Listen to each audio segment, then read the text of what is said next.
I'm in trouble, and we haven't even got started That's exactly yet. right. We're talking UFOs, and I'm already on the list over here. That's right. Brad Staggs is here, and he's been here all week talking about UFOs, and we talked about Billy Meier at the top of the show today, Brad, and we're going to visit more with him today, aren't we? Yeah, we are. You know, it's been interesting since yesterday when we showed you the photos and the movie footage that Billy Meier has taken. The response has been very interesting. It's very easy when you see a fuzzy picture of something that someone says is in the nighttime sky that, oh, that's a UFO. Oh, yeah, people believe that. But you see a nice, clear, crisp photo with all the details, and people won't believe it. They'll think it's a phony. That's right. And that's exactly what's happened with Billy Meier. His photos and his movie footage are so crisp and precise that no one believes it. So these four people, Tom Welch, Colonel Wendell Stevens, Lee and Britt Elders, set out to investigate this man. And what we're going to look at today is their investigation in trying to disprove Billy Meier's claims that he actually had contact. Let's go ahead and take a look at this. We'll recap what we've seen since yesterday. Edward Billy Meier, handicapped Swiss farmer and self-proclaimed contactee of visitors to our planet from the Pleiades star cluster. These are the photos that Meier claims he has taken of their spaceships over a 6-year period from 1975 to 1981. Lee and Britt Elders, owners of an investigative firm known as Intercept, found themselves thrust into the middle of the case by their friend and longtime UFO buff, Colonel Wendell Stevens. They were skeptical at best. He wanted to disprove it immediately. Right. He thought he could go in, look at Billy Meier and say, you faked this whole thing, and go from there. But as the investigation wore on, they found their position eroding somewhat. Billy brought out photographs. Before we left, he gave us metal samples. So here we're sitting with hard evidence that can be analyzed by our technology, and not us make a judgment call, but a scientist, a qualified person, can then make his judgment of it. They began with the photographs. In order to completely analyze them and search for any signs of trickery, the elders needed highly specialized equipment. A microdensitometer was the piece of equipment we really needed more than anything else, but we couldn't find it. There were only a few available, and they were in government laboratories, and of course they didn't want to invite us in to look for strings and UFO photographs or wires or overlays and things like that. A year later, they were in luck. The University of Arizona had been donated a microdensitometer, and the elders were knocking on their door the very next day.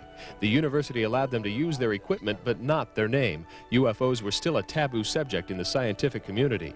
The objects in the photos were analyzed. All of the analysis that was done says it's an object some distance from the camera, approximately 21 feet wide. And that's all it can tell you. It can tell you that there are no strings, there are no wires, it is not a paste-up, but it can't tell you what it is. Their position softened even more.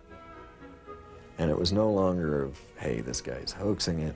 If he is hoaxing it, let's find out how. But if he's not hoaxing it, what's going on here? The elders continued the investigation, but it was becoming expensive. After several trips to Switzerland, nearly $80,000 had been invested in their research. They published 2 books to help underwrite the project. Funds from the books were channeled back into the case, and their search continued. The next evidence to be considered were sound recordings of what Meier said were the Pleiadian spacecraft. Synthesizers on the market that have oscillators that change that randomly. Even if you got 9 or 10 of them going, they wouldn't change from those peaks that quickly. He and his wife, with separate tape recorders, went to this hill where Billy was to have a contact. When we interviewed them later on the sound, they said it just seemed to emanate from everywhere. We have on computer banks every sound imaginable, all right? When these sounds were run through that computer, it was not identifiable as anything. A second set of sounds was also analyzed. And when Rob did the analysis on it, the computer was pointing the frequency shifts of the sound.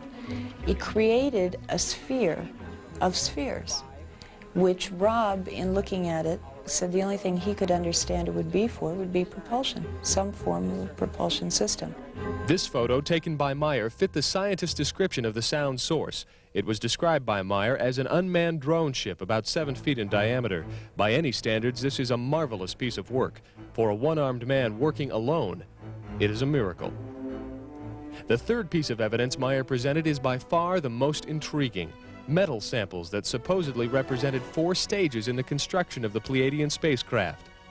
First of all, trying to find a scientist that would attach his name or his laboratory to research on a UFO case was almost impossible. This was back in 78, 79. When we finally found them, that they would look at it, but they didn't really want their name attached. We began with metal, and we found Dr. Vogel at IBM.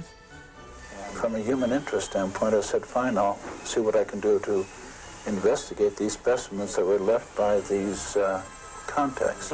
His findings were startling. Everything about the samples indicated a cold fusion process, something which, to this day, hasn't been mastered on Earth. It was after Dr. Vogel's testing that Lee Elders became a firm believer in the Billy Meier experience. Taught me never to get involved in another UFO case. No, seriously, a person once asked me, would I do it all over again? And I said I wouldn't take $1 million for the experience I've had, but I don't think I'd take $1 million to start all over again either. And for Britt Elders, the years spent with Meier were worth the effort. Personally, it's taught me not to be so judgmental, because we do live in a society that says you create your own preconceived ideas and go from there.